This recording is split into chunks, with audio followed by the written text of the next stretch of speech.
HOA Karen called an emergency meeting to destroy me publicly. The day I inherited a 2,100-acre lake, I thought I'd been handed a second chance. What I actually inherited was a war. Within hours, the HOA president showed up at my dock and tried to charge me for using water my family had owned for generations. At first, it sounded ridiculous. Then the fines started, then the inspections, then the threats. But buried inside a century-old property record was a secret nobody wanted me to find. And the closer I got to the truth, the harder they pushed. If you enjoy stories where ordinary people stand their ground with facts, patience, and a little grit, consider subscribing. Because what happened next turned an entire lakeside community upside down. The day I inherited a 2,100-acre lake, I thought my luck had finally changed. What I didn't know was that before the week ended, an HOA president would try to charge me for using water my family had owned for more than a century. And that mistake would eventually cost her everything. My name is Caleb Mercer. I'm 44 years old, divorced, and until 6 months ago, I was managing infrastructure projects for the Army Corps of Engineers. Most of my adult life had been spent solving problems other people created. Then my grandfather died. The call came from a probate attorney in Missoula. I expected a few family keepsakes and maybe some old ranch equipment. Instead, I inherited Mercer Ranch, nearly 3,000 acres of land in western Montana, including Mirror Ridge Lake. The drive out took most of the day. When I finally rolled through the old wooden gate in my pickup, I shut off the engine and sat there in silence. The ranch looked tired but solid. Weathered fences stretched across open ground. Pine-covered hills rose beyond the shoreline, and in the distance, sunlight reflected off the lake like sheets of polished silver. For the first time in years, I felt something close to peace. My grandfather had built his entire life here. Maybe I could build mine back too. I spent the afternoon walking the property. The old dock was still standing despite its age. The wood creaked under my boots as I stepped out over the water. Mirror Ridge Lake spread out in every direction.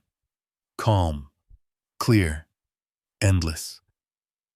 I stood there breathing in the scent of pine and fresh water, trying to imagine what this place had looked like when my family first settled here. Then I heard tires. Fast tires. I turned toward shore. A white luxury SUV came flying down the gravel road, throwing dust behind it. The vehicle stopped hard near the dock. The driver's door opened. A woman stepped out. Perfect silver hair, designer sunglasses, tailored jacket.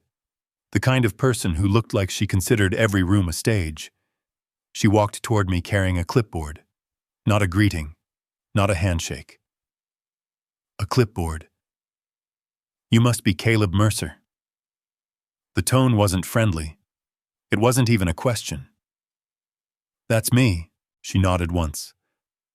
"I'm Victoria Sterling, president of Silver Shore Estates Homeowners Association." I waited. She held out several sheets of paper. "These are your violation notices." I actually laughed. "I just got here.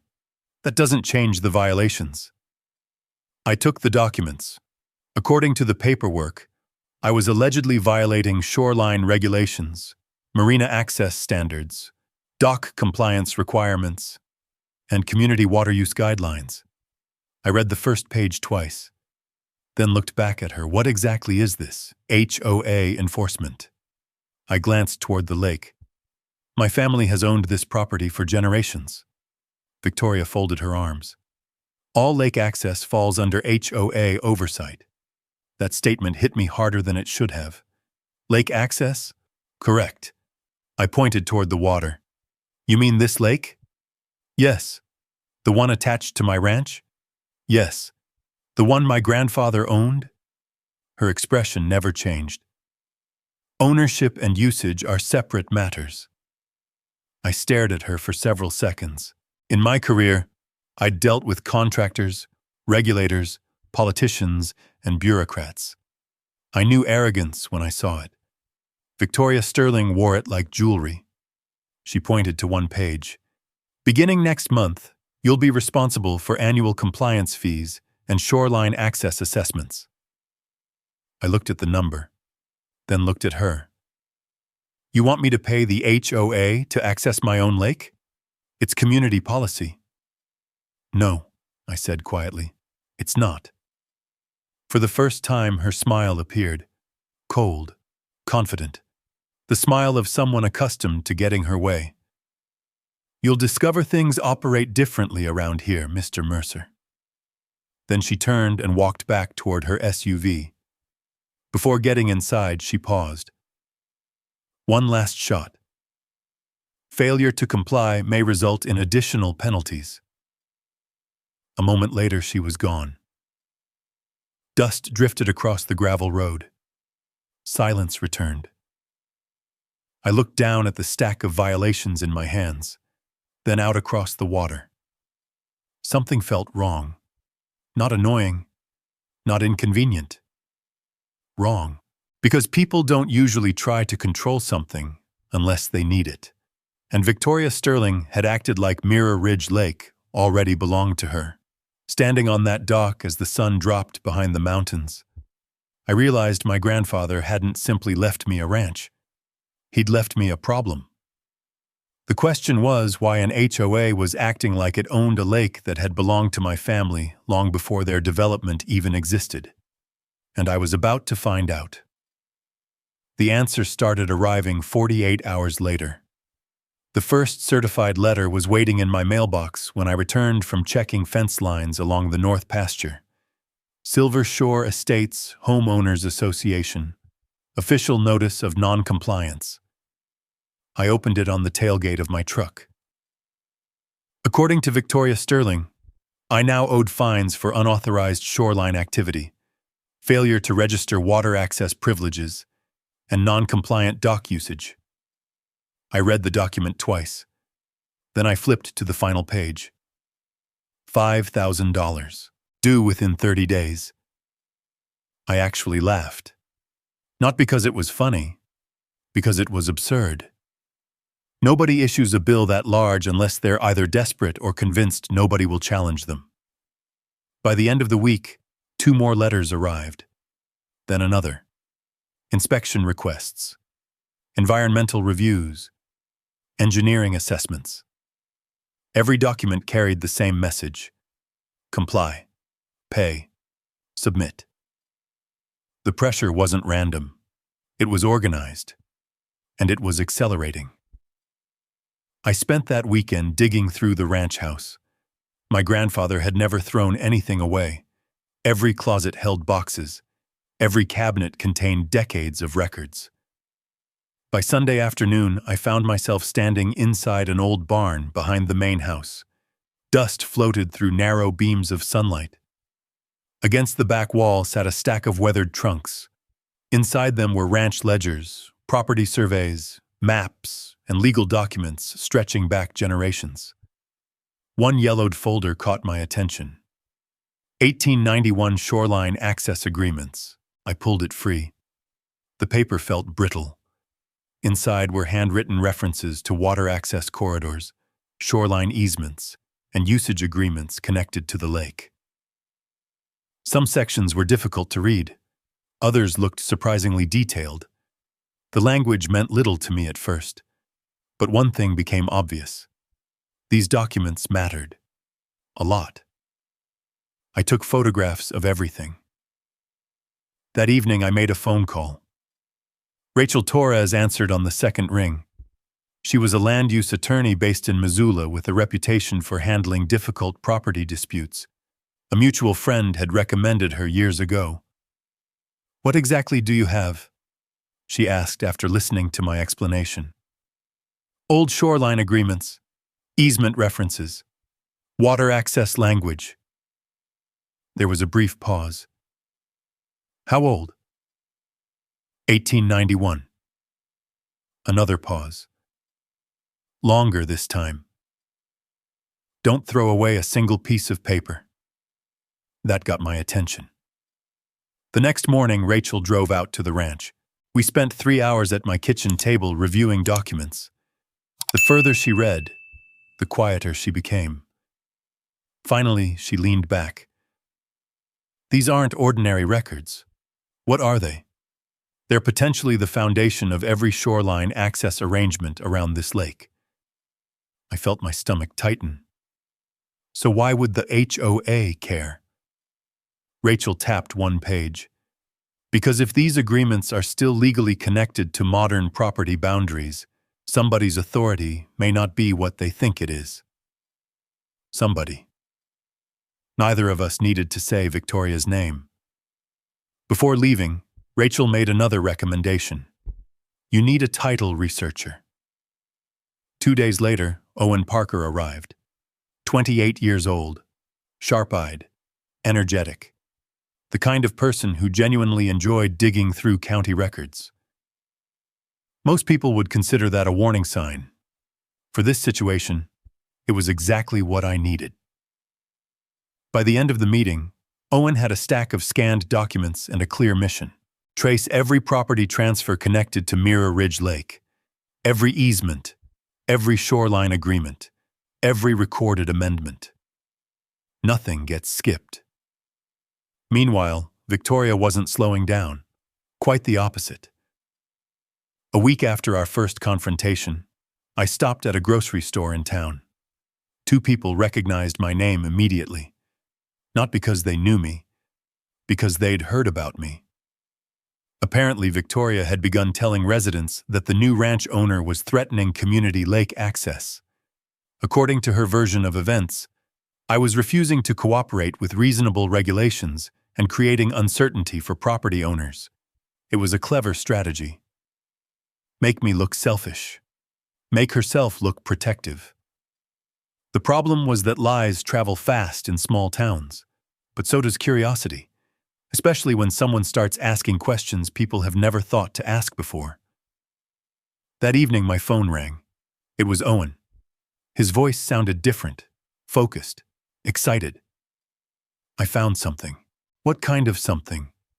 The kind that explains why an HOA president might be willing to start a war over a lake. I stood up from my chair. What did you find? Not enough yet, he said, but enough to know we're looking in the right place. I stared through the kitchen window toward the dark water beyond the ranch. The pressure, the fines, the inspections, the public accusations. None of it was about dock permits. None of it was about shoreline compliance. Victoria Sterling wanted something important enough to justify every threat she'd made since I arrived. And buried somewhere inside records more than a century old was the reason why. The only question now was what exactly she was trying so hard to hide. The answer didn't come immediately. What came first was pressure, a lot of it. 3 days after Owen's phone call, another certified letter arrived. Then another, then 2 more. My kitchen counter started looking like a legal battlefield. Every envelope carried the Silver Shore Estates logo. Every letter demanded something different. Environmental compliance reviews, shoreline inspections, drainage assessments, engineering certifications. One document even claimed my grandfather's dock might present a hazard to community boating traffic. That dock had been standing longer than most of the homes surrounding the lake. The accusations weren't serious. That wasn't the point. The point was volume. Victoria wasn't trying to win an argument. She was trying to bury me under paperwork. The following week, a county environmental inspector showed up at the ranch. To his credit, he looked embarrassed. "Got a complaint," he said. "What kind?" "Unauthorized shoreline disturbance." I glanced toward the lake. Nothing had changed since I arrived. The inspector spent less than 20 minutes walking the shoreline before closing his notebook. "Everything looks fine." "I know." He nodded, then lowered his voice. "You've had several complaints filed recently. All from the same person?" He smiled without answering. That was answer enough. The pressure campaign wasn't slowing down. It was becoming organized, which made me wonder how long Victoria had been using it. A few days later, I got part of that answer. I was repairing a section of fence near the western boundary when an old pickup truck rolled up the ranch road. The driver stepped out slowly. Tall, weathered, at least 80 years old. The kind of man who looked like he'd spent more time outdoors than indoors. "Hank Dillard," he said, extending his hand. I'd heard the name. Longtime rancher. One of the few residents who'd lived near the lake before the development arrived. We sat on the tailgate of my truck while he studied the water in the distance. "You've got yourself in quite a fight." "Seems that way." Hank chuckled. "Victoria doesn't usually start this fast." That got my attention.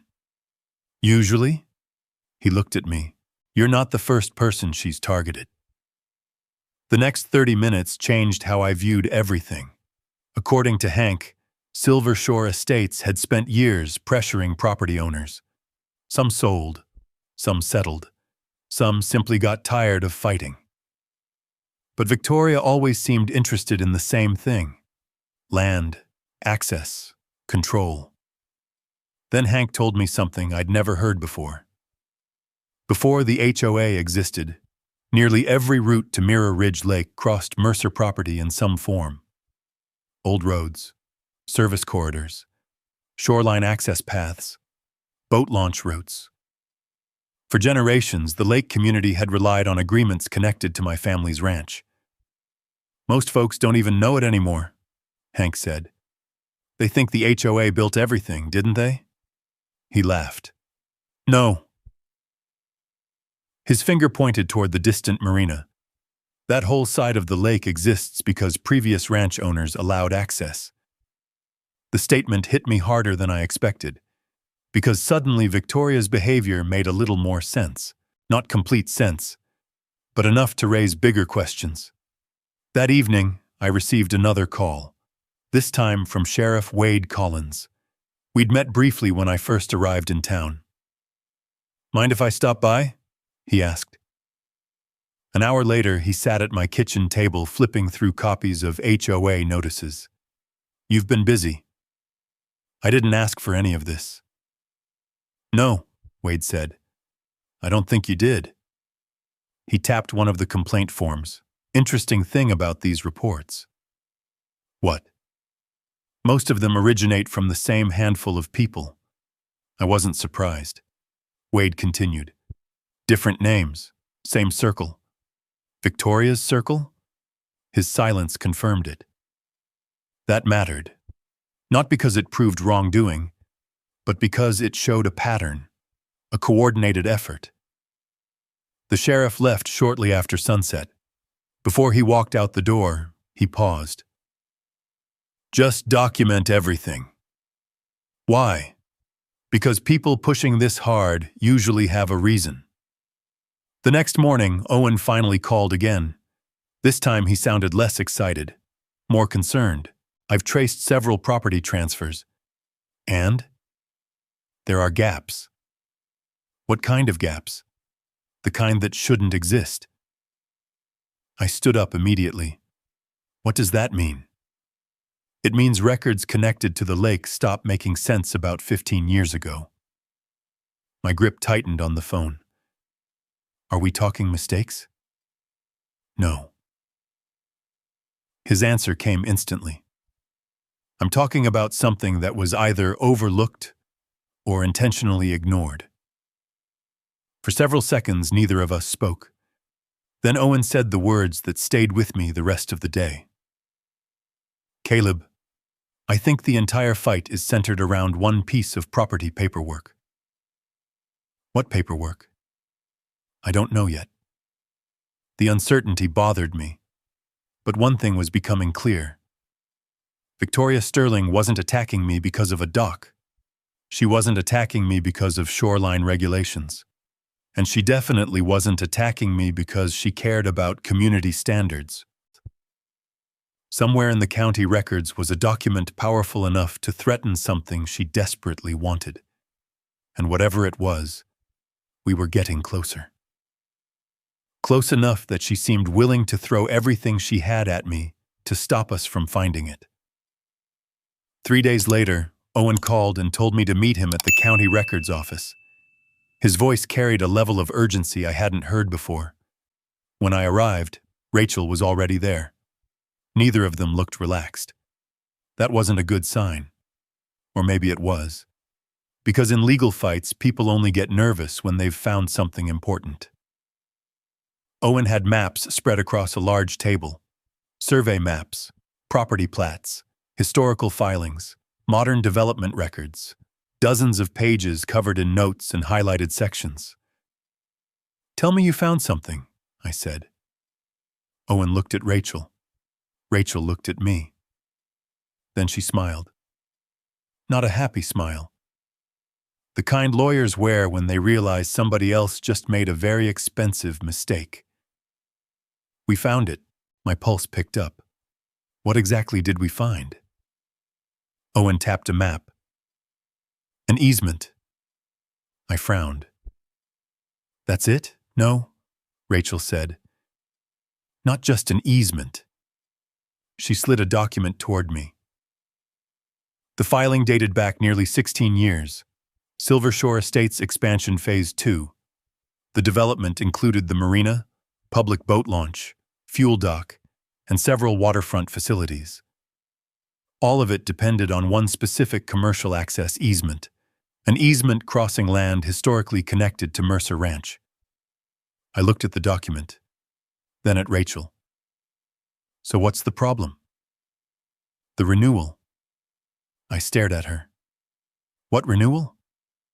"Exactly." The room fell quiet.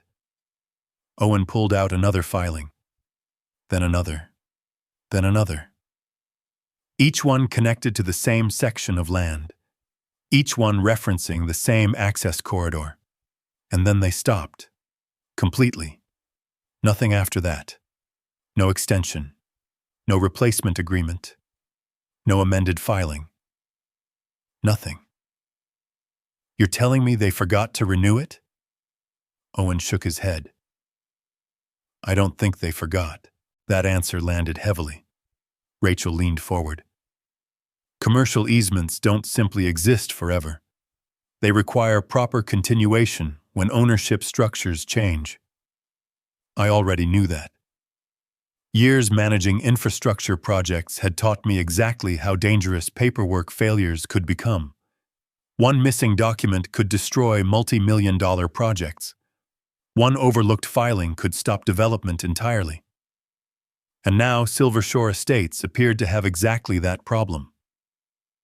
I looked back at the maps. The marina sat directly at the center of the issue. The same marina Victoria kept referencing in her notices. The same marina the HOA advertised in every promotional brochure. The same marina generating value for the entire development. "How bad is this?" I asked. Rachel answered immediately. "If challenged, very bad." Meaning, the HOA homeowners still have general lake access rights. I nodded. That part made sense. But the marina is different. Owen pointed to the highlighted corridor. "The marina relies on commercial access." I felt the pieces begin fitting together. Slowly. Then all at once. The inspections, the fines, the pressure, the attacks. Victoria wasn't protecting the HOA. She was protecting the marina. And if the marina's legal foundation collapsed, everything connected to it became vulnerable. "What happens if investors find out?" I asked. Rachel didn't hesitate. "They panic." That answer told me everything. Because investors don't care about pride. They care about risk. And legal uncertainty is poison, especially for waterfront development. Owen opened another folder. "There's more." Of course there was. There always was. Inside were planning documents tied to future construction around the lake. Additional docks, expanded slips, commercial improvements, potential waterfront projects. Nothing finalized, but enough to show intent. Enough to show somebody expected the marina to remain operational for decades. Rachel tapped one page. Whoever planned this assumed the easement issue would never be discovered. I thought about Victoria, about the confidence she'd displayed the first day she arrived at my dock. The certainty, the arrogance. Suddenly it looked different. Not confidence. Fear disguised as confidence. Because if she knew about this problem, then every move she'd made suddenly made sense. She wasn't trying to gain authority. She was trying to prevent scrutiny. The realization changed everything. For weeks I'd been reacting to her attacks. Now I finally understood the battlefield. Rachel closed the folder. We're not ready to act yet. Why not? Because right now we have a discovery. She pointed at the stack of documents. What we need next is proof. Proof. That word mattered. Because allegations create arguments. Evidence wins cases. I nodded slowly. For the first time since arriving at Mirror Ridge Lake, I felt the balance begin to shift. Not completely, but enough. The pressure campaign suddenly looked weaker. The fines looked weaker. Even Victoria looked weaker. Because hidden beneath all her authority was a problem large enough to threaten everything she'd built. As we packed the records away, my phone buzzed. An email notification. Silver Shore Estates HOA. Another compliance demand. Another threat. Another deadline. I showed it to Rachel. She laughed. Actually laughed. What? She slid the phone back. She's escalating. I looked down at the message, then back at the maps. For the first time, the threat didn't bother me, because now I knew something Victoria Sterling desperately hoped nobody would ever discover. The most valuable part of Silver Shore Estates might not legally belong where she thought it did. And if the wrong people learned the truth, her entire house of cards could come crashing down. Apparently, Victoria Sterling had reached the same conclusion. Because the very next week, the fight changed. The paperwork never stopped. But now it wasn't enough. The war moved on to my ranch. It started with inspectors. 3 county vehicles rolled through my gate before 9 o'clock on a Monday morning. One wanted to examine shoreline conditions. Another wanted to review drainage management. A third had questions about agricultural runoff. I knew most of the officials by now. To their credit, none seemed happy to be there. One of them finally admitted what everyone already knew. We're getting complaints almost daily. From the HOA? He shrugged. I didn't say that. He didn't need to. The inspections found nothing. Neither did the next round. Or the round after that. Every failed complaint should have slowed Victoria down. Instead, she escalated. By midweek, local social media groups started filling with posts about me. The new ranch owner. The selfish outsider. The man supposedly threatening community lake access. Photos of my property appeared online. Old aerial images, dock pictures, shoreline photographs, some accurate, some completely misleading. Every post pushed the same narrative. Caleb Mercer was the problem. The HOA was protecting the community. The campaign was organized enough that it almost impressed me. Almost. Then the flyers appeared. I found the first one taped to a gas pump in town. Community access at risk. Protect Mirror Ridge Lake. Several residents recognized me while I was reading it. The expressions on their faces told me everything. Some believed it. Others clearly didn't. But Victoria wasn't trying to convince everyone. She only needed enough confusion to create pressure. That pressure increased 3 days later. I was checking fence lines near the southern pasture when I found the damage. One of the main ranch fences had been cut. Not broken. Not weathered. Cut. Cleanly. Deliberately. I followed the damaged section for nearly 50 yards. 2 support posts had been knocked loose. Fresh tire tracks crossed the grass nearby. The timing wasn't subtle. Neither was the message. For the first time since inheriting the ranch, I felt real anger. Not because of the fence, because someone had decided intimidation was easier than facts. I took photographs, measured everything, documented every detail, then called Sheriff Wade Collins. He arrived that afternoon. After examining the damage, he crouched beside the tire tracks. "What do you think?" I asked. "Someone wanted your attention." His answer wasn't comforting. Neither was the next discovery. The following morning, I found damage near one of the shoreline equipment sheds. Nothing major, but enough. A broken lock. Signs someone had entered the area. More photographs, more documentation, more evidence. Sheriff Wade returned. This time he looked less patient. "You're keeping records of all this?" I handed him a folder.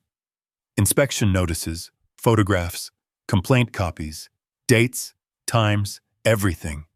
He flipped through the pages, then nodded slowly. "Good." "What?" "People usually make mistakes when they think nobody's paying attention." That stuck with me, because Victoria's biggest advantage had always been confidence. Confidence that nobody would challenge her. Confidence that nobody would investigate. Confidence that pressure would work. Maybe that confidence was becoming a weakness. That night, I called Rachel. By the end of the conversation, we had a plan. No emotional reactions. No public arguments. No threats. Documentation. Evidence, facts. If the conflict was moving beyond paperwork, we needed to see it clearly. The next morning, I drove into town and bought security equipment. Cameras, storage systems, motion sensors, nothing complicated. Just enough to cover key areas around the ranch. Gate entrances, equipment sheds, access roads, shoreline boundaries. By sunset, the first cameras were operational. By midnight, every major entry point was being recorded. The investment felt necessary, because the pattern was obvious now. Victoria had started with authority, then moved to pressure, then moved to public opinion. Now somebody was testing physical boundaries, and that meant something important. The legal pressure wasn't working. I stood on the dock later that evening, looking across Mirror Ridge Lake. The marina lights glowed in the distance. Somewhere beyond them sat Silver Shore Estates, and somewhere inside that community, Victoria Sterling was deciding her next move. What she didn't know was that every escalation made her easier to understand. Every complaint, every inspection, every act of intimidation. All of it pointed toward the same conclusion. She wasn't acting like someone protecting a neighborhood. She was acting like someone protecting a secret. A very expensive secret. And if she was willing to push this hard before we'd even challenged the easement issue publicly, then whatever depended on that marina had to be worth far more than anyone realized. The question wasn't whether Victoria had something to lose. The question was how much, and I was about to find out. The answer arrived in the form of a thick folder Rachel dropped onto my kitchen table. She looked exhausted, which was usually a sign she had found something important. Owen arrived a few minutes later carrying survey maps and property records. Neither wasted time. Rachel opened the folder. "Victoria isn't protecting the marina." I frowned. Then what is she protecting? Rachel slid several documents across the table. Development proposals, investor presentations, concept drawings, financial projections. Every page carried the same name. Travis Cole. I recognized it immediately. Travis Cole wasn't a local businessman. He was a regional developer with projects across Montana, Idaho, and Wyoming. The kind of investor who only got involved when serious money was involved. What am I looking at? Rachel pointed toward a rendering. Luxury waterfront villas, private boat slips, expanded marina facilities, a lakeside commercial district. The project was massive, far larger than anything currently sitting on Mirror Ridge Lake. I looked up. Silver Shore Estates wants to build all this? Rachel shook her head. No, then she tapped Travis Cole's name. Victoria does. The room went quiet. Suddenly, every strange piece of the puzzle began sliding into place. The pressure campaign, the inspections, the social media attacks, the desperate effort to control shoreline access. None of it was about HOA regulations. It was about development. Victoria wasn't trying to manage a community. She was trying to transform it. Owen unfolded a survey map. His finger landed directly on a highlighted corridor. The same easement we'd already identified. The same piece of property connecting the marina to key lake access routes. Every proposed expansion crossed it. Every projected improvement depended on it. Every future dollar flowed through it, and that corridor ultimately traced back to Mercer Ranch. My ranch. I leaned back in my chair. So if the easement fails, the project fails, Rachel said. No marina expansion. No. No waterfront villas. No. No investor financing. Rachel nodded. Exactly. For the first time, the scale became clear. Victoria wasn't protecting thousands of dollars. She was protecting millions, maybe tens of millions. That changed everything. People fight hard for authority. They fight harder for money. The next document explained even more. Rachel had obtained records through public filings and planning applications. Nothing illegal, nothing secret, just paperwork nobody had bothered connecting. Until now. Travis Cole's company had already spent significant money studying the area. Environmental reviews, engineering concepts, infrastructure planning, consulting services, years of preparation, all based on the assumption that future access rights were secure. The assumption was wrong, and if investors discovered that fact, panic would follow. I finally understood why Victoria had reacted so aggressively the day she met me. My existence threatened the entire plan, not because I had done anything, because I owned something. The wrong piece of land in the wrong place, and she couldn't move forward without it. That realization settled over the room. Then Owen opened another file. There's one more thing. Of course there was. He handed me copies of meeting summaries from previous HOA board sessions. Several references appeared repeatedly. Lake access strategy, future growth planning, infrastructure expansion. The language sounded harmless. Until Rachel pointed out who had been attending many of those discussions. Not HOA residents, consultants, development representatives, people connected to Travis Cole. Victoria had been building this project for years, long before I inherited the ranch, long before I arrived at Mirror Ridge Lake, which meant she likely viewed Mercer Ranch as an obstacle long before she knew my name. That made the situation even worse for her, because obstacles can be negotiated with. Property owners can be approached. Deals can be offered.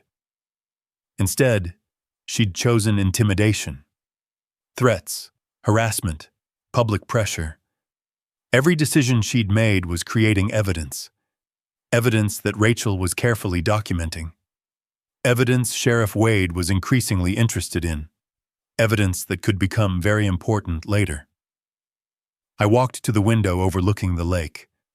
The marina sat in the distance. Quiet, orderly, valuable. For the first time, I wasn't looking at it as a community asset. I was looking at it as collateral. The centerpiece of a development scheme balanced on a legal foundation nobody wanted examined too closely. Rachel closed the final folder. Now we know the motive. I nodded slowly. Control. Exactly. Victoria didn't care about compliance. She didn't care about HOA rules. She didn't care about shoreline aesthetics. She wanted certainty. She wanted ownership. She wanted the ability to promise investors that every piece of the project would move forward without challenge. The problem was that challenge now existed, and his name was Caleb Mercer. As Rachel and Owen packed up their documents, my phone buzzed. A new email. Another HOA notice. Another demand. Another deadline. This time I didn't even open it, because for the first time since arriving at Mirror Ridge Lake, I understood the battlefield completely. Victoria Sterling wasn't attacking me because she was strong. She was attacking me because she was trapped. And trapped people eventually make mistakes. The only question was how desperate she was willing to become before that happened. I didn't have to wait long to find out. 3 nights later, the first camera alert hit my phone at 1:17 a.m. I was asleep on the couch when the notification buzzed. Motion detected. South shoreline boundary. At first, I assumed it was wildlife. Deer, coyotes, maybe a wandering elk. Then I opened the live feed and immediately sat up. 2 trucks. No headlights. Moving slowly along a restricted ranch access road. My pulse kicked up. The camera angle wasn't perfect, but it was clear enough. Several people climbed out. Not hikers. Not fishermen. Workers. The group moved toward a section of shoreline where old survey markers separated ranch property from adjacent development land. I started recording the footage directly from my phone. The men carried tools, flashlights, equipment cases. For nearly 20 minutes, they worked around the boundary markers. Then they left, quietly, the same way they arrived. I didn't sleep the rest of the night. At sunrise, I drove straight to the location. The damage wasn't dramatic, which made it more important. Several survey stakes had been repositioned. Boundary markers had been disturbed. Fresh measurements appeared spray-painted on the ground. Someone had attempted to alter the appearance of the property line. Not enough to fool a professional surveyor, but enough to create confusion later. Enough to support a future claim. Enough to become evidence. I photographed everything, then called Owen. His response came immediately. Don't touch anything. 2 hours later, Owen stood beside the markers with professional surveying equipment. After a full inspection, he looked up. They moved them. You sure?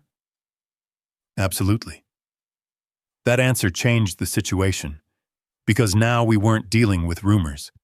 We had physical evidence of interference involving legally documented property boundaries. The next call went to Sheriff Wade Collins. He arrived before noon. Unlike previous visits, he wasn't relaxed. He reviewed the footage twice, then a third time.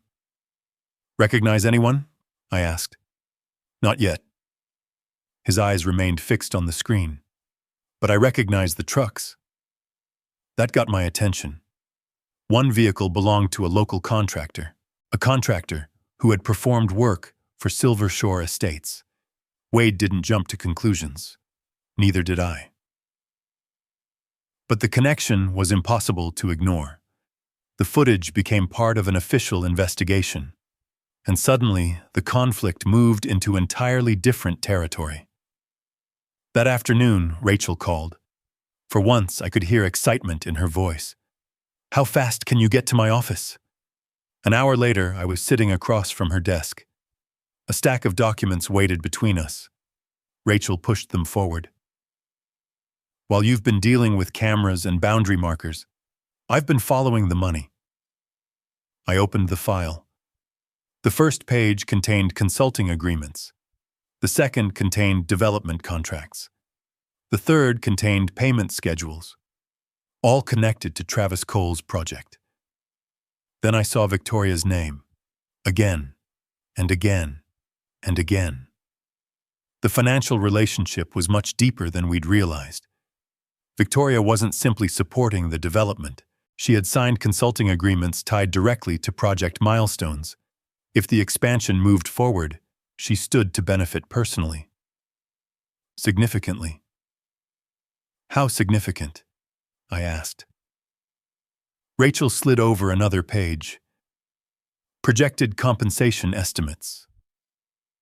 My eyes widened. The numbers weren't HOA president money. They were life-changing money. Everything suddenly became crystal clear. The marina, the easement, the pressure campaign, the inspections, the public attacks, the sabotage. Victoria wasn't protecting community interests. She was protecting a payday. And the success of that payday depended on controlling access connected to Mercer Ranch. Rachel leaned back. Now we have motive. I nodded slowly. And evidence. Exactly. For the first time since inheriting the ranch, I felt genuine momentum shift in our favor. Not because we'd won, because we finally understood the full picture. The attacks weren't random. The harassment wasn't personal. It was business. Very expensive business. That evening, another surprise arrived. A member of the Silver Shore HOA board requested a meeting. Privately. No lawyers. No formal notices. Just coffee. His name was Greg Hansen. Treasurer. Board member for nearly 6 years. He looked nervous from the moment he sat down. I think Victoria's hiding things from us. I didn't say anything. Greg continued. The board approved community projects. He swallowed hard. We never approved what she's actually doing. That statement mattered. A lot.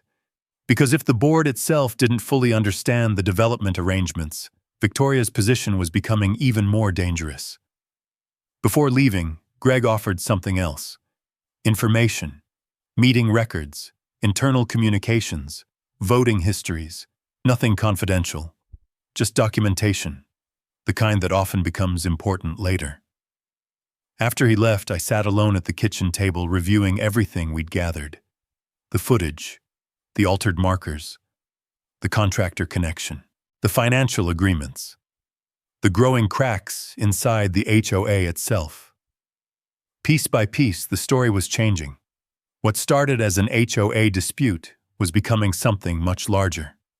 A development scheme, a property rights conflict, a financial gamble built on legal assumptions that might not survive scrutiny. And now the evidence was starting to connect. For the first time, I wasn't wondering whether Victoria Sterling had crossed a line. I was wondering how many lines she'd crossed. Because if even half of what we were uncovering proved true, the people standing beside her today might not be standing beside her much longer. The real question now was what would happen when the HOA board finally saw everything we'd found. And Victoria was about to make sure that happened sooner than anyone expected. The notice arrived 2 days later. Emergency community meeting. Mandatory attendance recommended. The language was dramatic. The purpose was obvious. Victoria was calling a public meeting. And based on the agenda, I was the target. According to the notice, the community faced a serious threat involving lake access, shoreline management, and long-term property values. My name wasn't mentioned. It didn't need to be. Everyone knew exactly who the meeting was about. By the following afternoon, local residents were already talking. The grocery store, the gas station, the diner. The same story everywhere. Victoria was finally going to expose Caleb Mercer. At least that was the narrative she wanted. When Rachel saw the notice, she smiled. Not because it was good news, because Victoria had just made a mistake. She thinks she controls the room. What if she does? Rachel closed her briefcase. Then we make sure she controls it right until the moment she doesn't. The next week became a preparation exercise. Not for a fight, for an unveiling. Every document was reviewed, every survey map verified, every financial record organized. Owen updated the property diagrams, Sheriff Wade finalized evidence connected to the boundary marker investigation. Rachel built timelines, cross-references, supporting records. The briefcase sitting beside her desk became heavier every day. So did Victoria's risk. 3 days before the meeting, another interesting development occurred. Greg Hansen called. The HOA treasurer sounded stressed. She's losing people. That got my attention. What happened? Board members are asking questions. Good. About what? Money. Even better. Apparently, several directors had recently discovered consulting expenses and development discussions they didn't fully understand. Victoria's explanations weren't satisfying anyone. The cracks were growing. She simply didn't know it yet. The evening of the meeting finally arrived. The Silver Shore Community Center parking lot was already overflowing when I pulled in. Residents filled the entrance. Local business owners stood in small groups talking quietly. Even people from neighboring communities had shown up. Conflict attracts attention, especially when property rights are involved. Inside, Victoria had staged everything carefully. A projector screen dominated the front wall. Large display boards lined the room. Charts, photographs, property value statistics. The entire setup looked less like a community meeting and more like a prosecution. And at the center of it stood Victoria Sterling, confident, composed, certain. The local media had arrived too. 2 reporters moved through the room speaking with residents. A camera crew positioned itself near the back wall. That surprised me. Apparently, Victoria wanted publicity. Rachel leaned toward me. That's going to age badly. I couldn't disagree. The meeting began promptly at 7. Victoria wasted no time. She stepped to the microphone and immediately framed the conflict exactly as expected. Our community is facing unprecedented challenges. Slides appeared behind her. Aerial images, shoreline photographs, maps. Then came the accusations. A property owner refusing cooperation. Uncertainty regarding future lake access.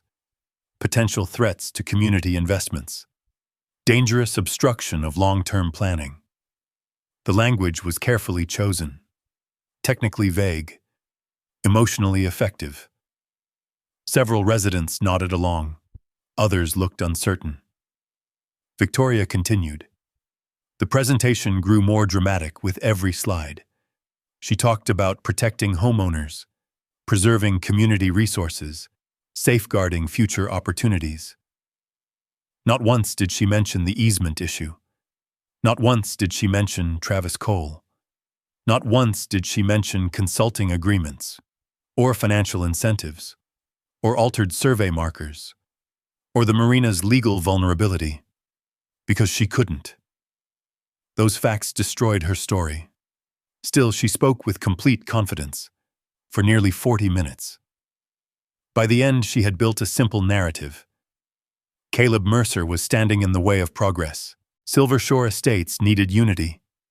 The community deserved protection, and decisive action was required. Then came her final move.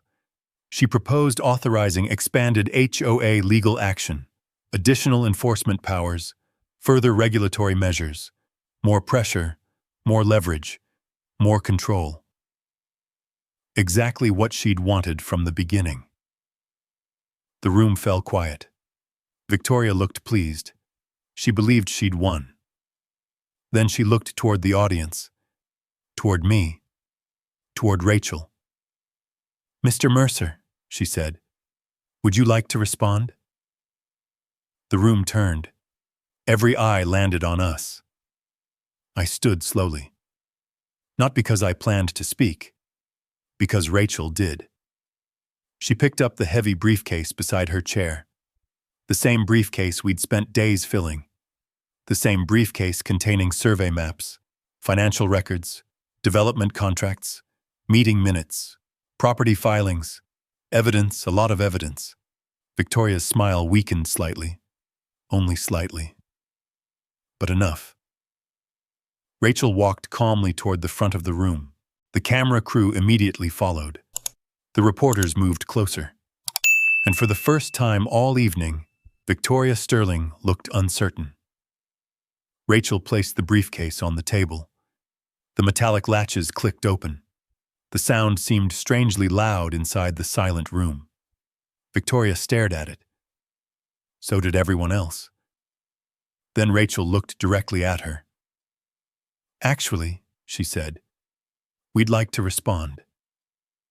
And suddenly the meeting Victoria had designed to destroy me no longer belonged to her. It belonged to the truth. And the truth was about to walk into that room carrying several years' worth of paperwork.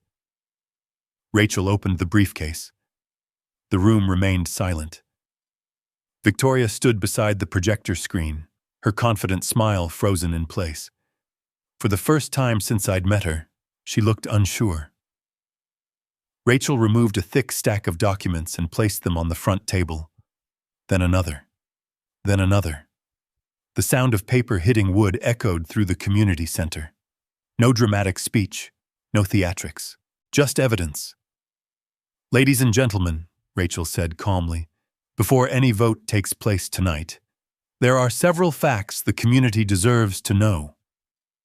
Victoria immediately stepped forward. "This is inappropriate.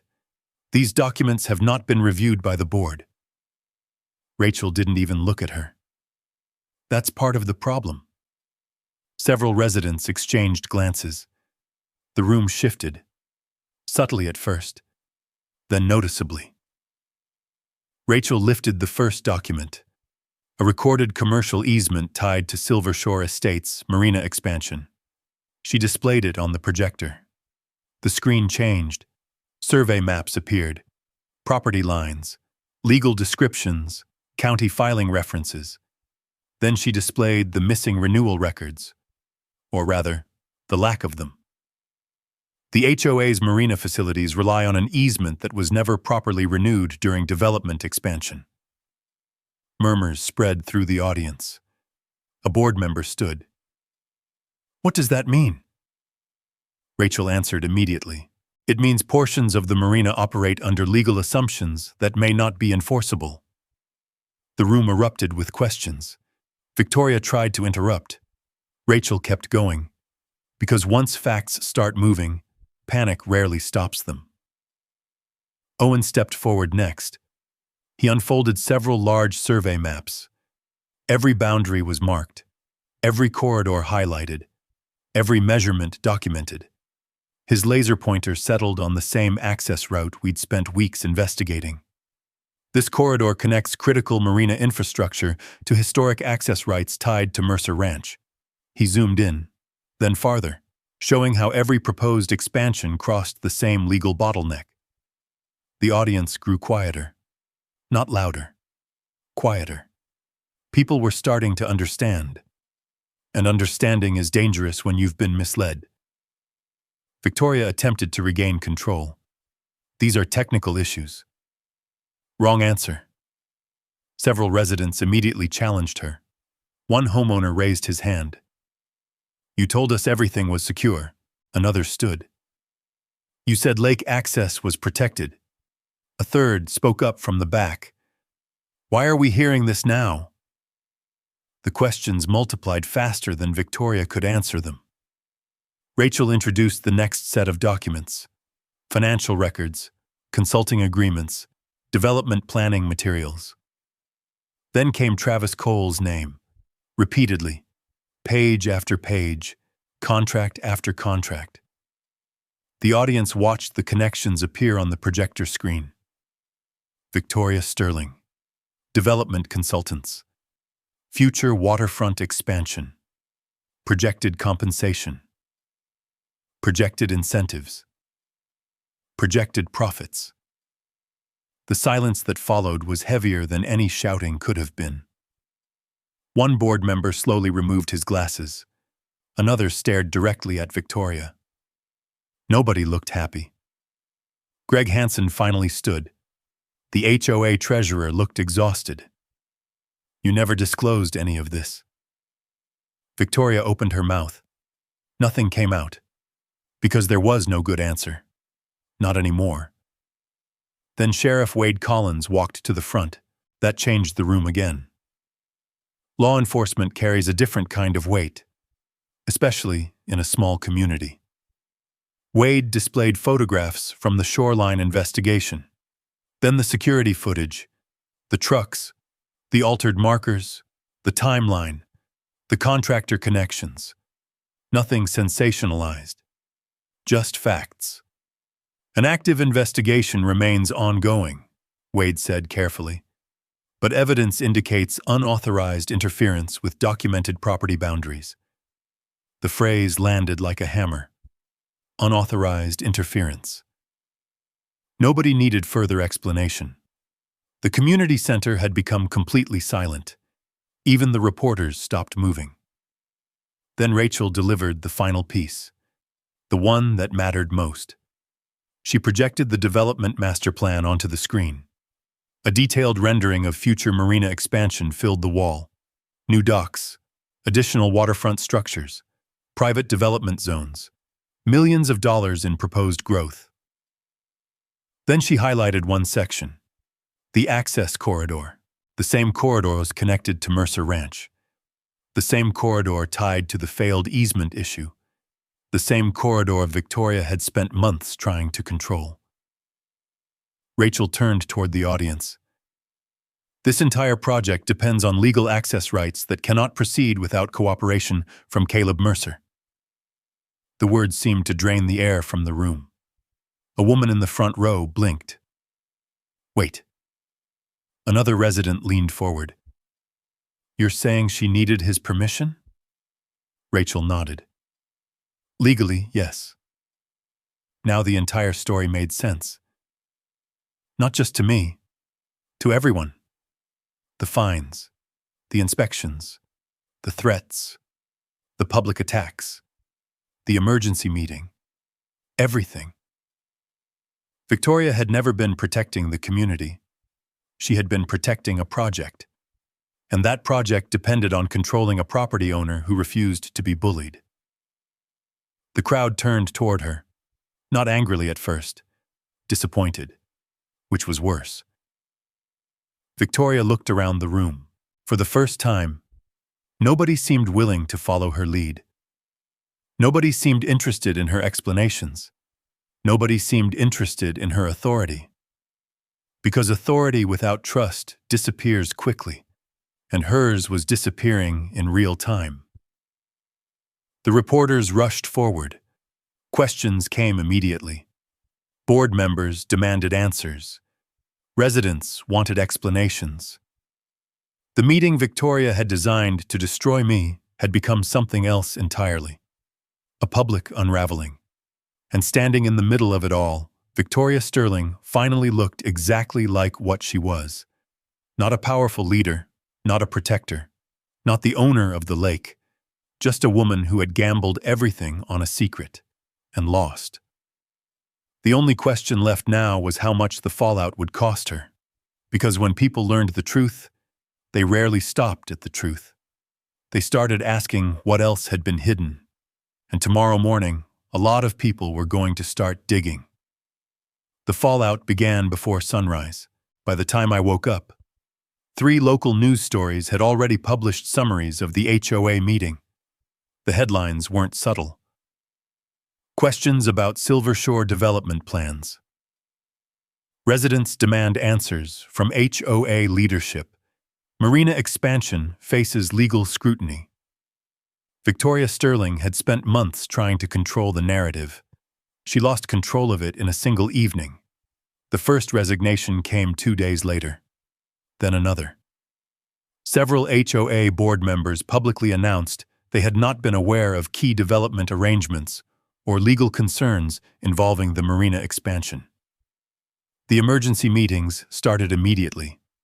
This time, without Victoria controlling the agenda. Rachel stayed busy, very busy. Residents who had spent years paying fines suddenly wanted records reviewed. Homeowners wanted financial disclosures. Property owners wanted explanations. The same people who once accepted HOA notices without question were now demanding documentation. Questions multiplied faster than answers, and every answer seemed to create 3 new questions. Sheriff Wade's investigation continued as well. He never shared details publicly. But word spread quickly that the altered boundary markers and contractor activities were receiving serious attention. That alone changed behavior around the lake.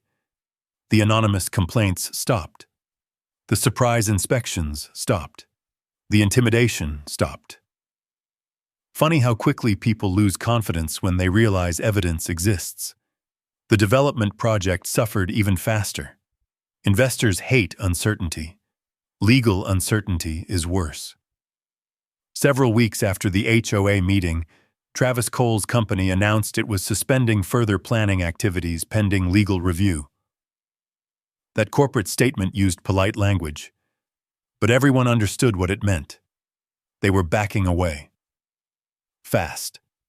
The project that had fueled Victoria's campaign was suddenly frozen. Without guaranteed access rights, nobody wanted to risk millions of dollars. The pressure she'd placed on me for months was now pressing down on her. Then came the vote. Silver Shore Estates held a special election to replace leadership. The turnout was the highest in HOA history. Residents who normally ignored meetings showed up. Families who hadn't participated in years showed up. People wanted change, and they got it. Victoria Sterling was formally removed from leadership. The announcement wasn't dramatic. No shouting, no celebration. Just a simple vote count. Then silence. The kind of silence that follows when a chapter finally ends. A temporary oversight committee took control while reforms were implemented. Financial reviews began. Governance procedures changed. Transparency requirements increased. The community that had spent years operating on trust suddenly demanded proof. It was healthy, necessary, long overdue. A month later, I received an invitation to attend one of the first public planning sessions under the new leadership. Some people expected a fight. Others expected revenge. Instead, they got something simpler: a conversation. The reality was that most homeowners weren't my enemies. They never had been. Most had been operating on the same incomplete information everyone else received. The marina mattered to them. Lake access mattered to them. The community mattered to them. And despite everything that happened, those things mattered to me too. So we worked toward solutions. Legal solutions. Permanent solutions. Rachel helped structure revised access agreements. Owen assisted with boundary documentation. Community representatives participated in every discussion. Nothing hidden. Nothing rushed. Everything documented. For the first time since I'd arrived at Mirror Ridge Lake, people were solving problems instead of creating them. 6 months later, the difference was impossible to miss. The atmosphere around the lake had changed. The tension was gone. The rumors were gone. The endless stream of threatening letters was definitely gone. In their place stood something better. Trust. Not perfect trust, but real trust. The marina continued operating under properly reviewed agreements. Public access remained protected. Property rights remained protected. And future development would require transparency from the beginning. Exactly the way it should have worked all along. The biggest change happened on the ranch. Not physically, personally. For months, I had viewed the inheritance as land, a property, an asset, something left behind by my grandfather. I eventually realized it was more than that. It was responsibility. My family had protected Mirror Ridge Lake for generations, not by controlling it, by caring for it. The same principle guided the next step. Working alongside local residents, conservation groups, and county officials, we established long-term stewardship protections around key shoreline areas. Nothing complicated, nothing restrictive, Just common sense measures designed to preserve the lake's future. The effort received broad support, including from many former HOA residents. Turns out communities work much better when people are treated like neighbors instead of obstacles. One evening near the end of summer, I found myself standing on the same dock where everything had started. The old boards still creaked beneath my boots. The water remained calm. The mountains reflected across the surface exactly as they had on the day I arrived. Only now the view felt different, because the fight was over. Not because someone had been destroyed, because the truth had survived.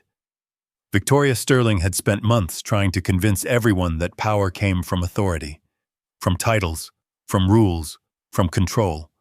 She was wrong.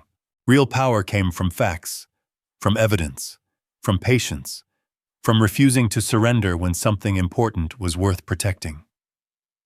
As the sun settled over Mirror Ridge Lake, I looked across water that had belonged to my family for more than a century. The lake hadn't really been the inheritance. The responsibility had. And for the first time since my grandfather's death, I felt ready to carry it. The HOA conflict was over. The marina survived. The community survived. The ranch survived. Most importantly, the truth survived. And because of that, Mirror Ridge Lake finally belonged where it always should have belonged.